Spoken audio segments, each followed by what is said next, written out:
primitive medical care of a species that had barely begun to conquer its own diseases.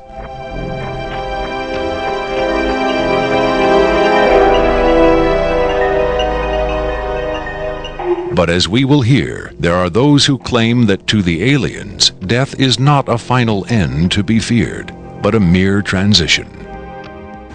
It was in the late 40s and early 50s that the U.S. government's policy toward UFOs was formulated. Publicly, there was Project Blue Book, which made a great show of gathering data on all the major UFO sightings, finally declaring them all to be hoaxes, mass hysteria, or swamp gas. But secretly, there may have been another policy at work. Over the years, several documents have come to light which seemingly confirm that a clandestine group, Operation majestic12 group, aka MJ12, was formed by special classified presidential order on September 24, 1947, for the express purpose of gathering information on UFOs and extraterrestrials, while at the same time keeping such information not only from unfriendly powers, but from the American public as well.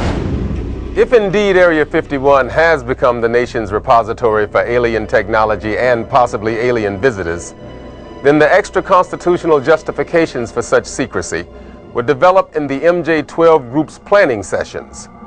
James B. Forrestal, Secretary of Defense under President Harry Truman, is widely accused of being the mastermind behind the creation of MJ12.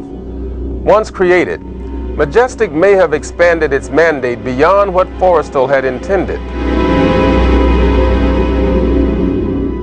Whatever secrets Forrestal may have known concerning flying saucers and alien visitors, that knowledge died with him when in 1949 he mysteriously plunged to his death from a window at Bethesda Naval Hospital. Though he was being treated for depression, many UFO researchers doubt that his death was a suicide, and point to the sinister workings of the possibly mythical MJ12, which in their hypothesis may have been protecting its secrecy from a man who had come to believe the people had a right to know. As late as 1989, according to Bob Lazar, the identification badges at Area 51 read MAJ for Majestic. In December 1994, a document purporting to be the majestic12 Group Special Operations Manual was leaked to a noted UFO researcher. It contains the following directive under the heading Isolation and Custody. EBEs will be detained by whatever means are necessary and removed to a secure location as soon as possible. There follows this disturbing amplification. Although it is preferable to maintain the physical well-being of any entity, the loss of EBE life is considered acceptable if conditions or delays to preserve that life in any way compromise the security of the operations. From the beginning of the UFO age, it seems, secrecy was always the government's prime directive. In 1988, another anonymous government source, codenamed Falcon, claimed that a second extraterrestrial biological entity, EBE2, voluntarily became a guest of our government, allowing himself to be examined and interviewed. In this scenario, Area 51 became, for a time at least, a sort of extraterrestrial embassy, the setting for mankind's first attempt at diplomacy with beings from another world. Different sources disagree as to how communication was established.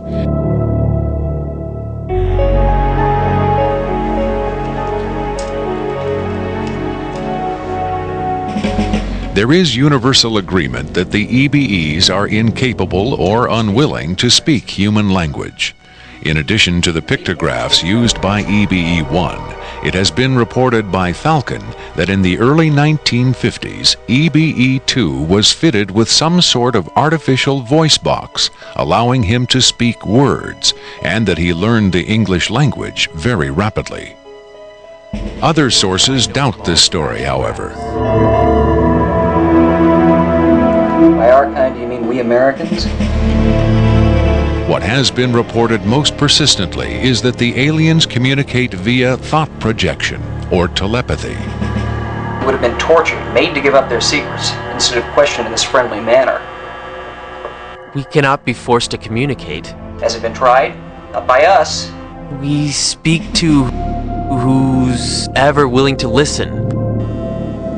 The idea of telepathic communication with alien beings carries with it the same doubts and controversy attached to telepathy itself.